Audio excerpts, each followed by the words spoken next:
this idea of contextualization of ideas and always having like polar opposites. In other words, kind of having like a 2-layered game plan for even strategies is a very important starting point.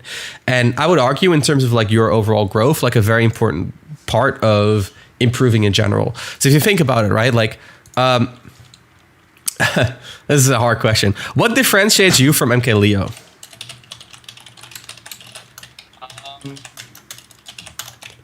I mean, there's a whole list. I'm trying to figure out which ones are the most important ones. Okay, you're not Mexican, but anything else? Oh yeah.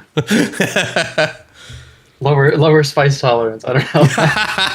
So the one I'm looking for. Oh, go ahead. You can give it a shot. Give it a shot. Yeah, let me give it an actual answer. I think experience is probably the biggest one. Yeah. There. So like, the amount of hours that he's put into the game is like what does his experience lead to?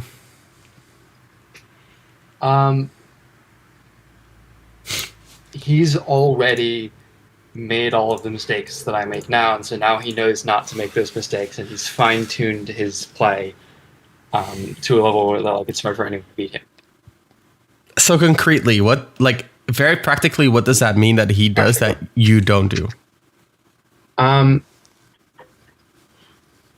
His play has very few holes that you can punch through it, so he's very safe. Right. So I think what it all boils down to is that like his decision making is better than yours, right? Yeah.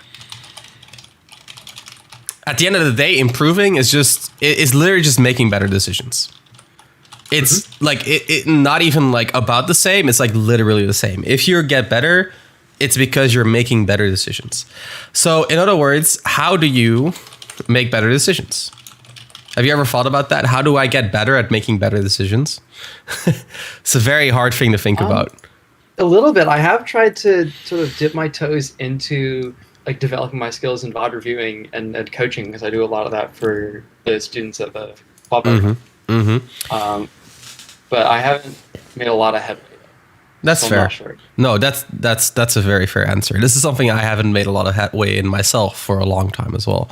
But I think I figured out what I think my answer is, at least at the moment. So the way I think about making better decisions is at the end of the day, this is pure evaluation. So I know you've ever seen it, but I have a video on YouTube in which I describe the 5 aspects of a competitive player. I don't think I've got to that one. That's fine. It's like my oldest video. So the 5 aspects that I name are knowledge, execution, Yomi, evaluation, and piloting. So these are in order. Knowledge is knowledge, execution. Yomi is reading the opponent. Evaluation is valuing properly. So let's say someone hits your shield with a move that you can grab, but you could also do a jump and then get a jump mix up on them. How do you value a jump mix up versus like getting a guaranteed grab? And then piloting is like autopiloting / deliberate piloting. Anyway, you can look it up if you'd like to. I always thought that valuation was the least important one, but now I think valuation is the most important one, which is funny. That's how life goes. And valuation also leads you to, it's basically the core of making good decisions. So in other words, how accurately and thoroughly do you value the available variables in any given decision? That is the TLDR of valuation. So when you think about like Leo, the difference between you and Leo is Leo will, 1, value more variable, or let's say way more variables. Yeah, basically he will think about more variables, or take more variables into account when making a decision. Right. So, for example, one of them that I think is extremely key to Leo's play is stage control. Whenever he makes a decision, it's almost always in the context of, like, if this fails, do I still have an advantage in stage control? Or if he does not have an advantage in stage control, his decision making is very much tuned around not hitting the opponent, but gaining that stage, right? So it's like, that is like one variable that he takes into account way more than other people do. But there's a lot more, right? And another one is Leo will value variables more accurately when making a decision. So there are times, like I know other players that also play around stage control a lot, but there are times when other things are more important than the stage control. And at those times, Leo will accurately say, okay, this other variable, like, I don't know, getting a KO or capitalizing on this position is more important than holding on to my stage control. So these two things, the thoroughness and the accuracy of valuation of variables, I think is the key to improving your decision making. Now, what does that mean for you? That means that when you review yourself, right?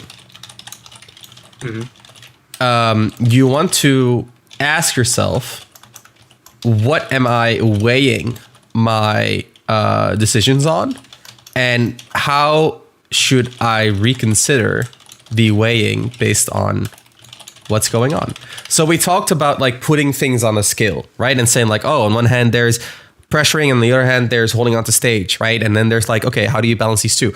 That's just like one axis on which we can judge these. You can also say, okay, well, how do I balance using, I don't know, smash attacks versus using aerials? How do I balance managing my resource versus the control it gives me?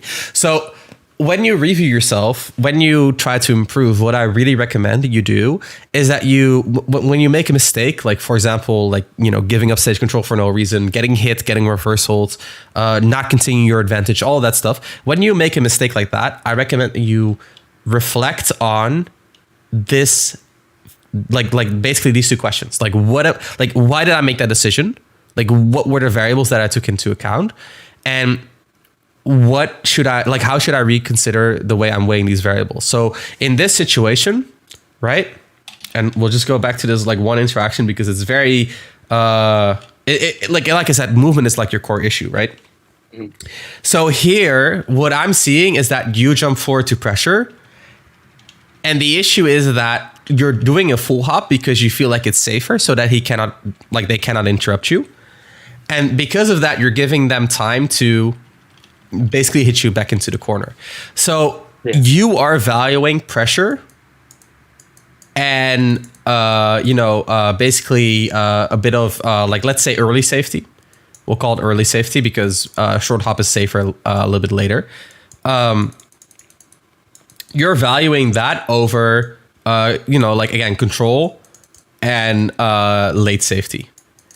So in other words, when you look at your VOD, you get hit here, you look at how you got into that situation and you ask yourself, okay, so I value these decisions for these reasons. In the future, I need to value pressure less. I need to value this early safety probably less. Or maybe you even want to value it the same. Maybe that's fine. Maybe the pressure was the wrong part. And then I want to value control more and I want to value, right? So like that's how you go about improving in these situations. But if there's no contrast, if there's nothing that you're weighing your variables against, then there is no weighing, right? Like you put one object on the scale is just going to go like, well, okay, that's heavy. That's not how you use a skill. You got to put something on the other side for it to make sense. And that is where I think, again, there's a lot to learn.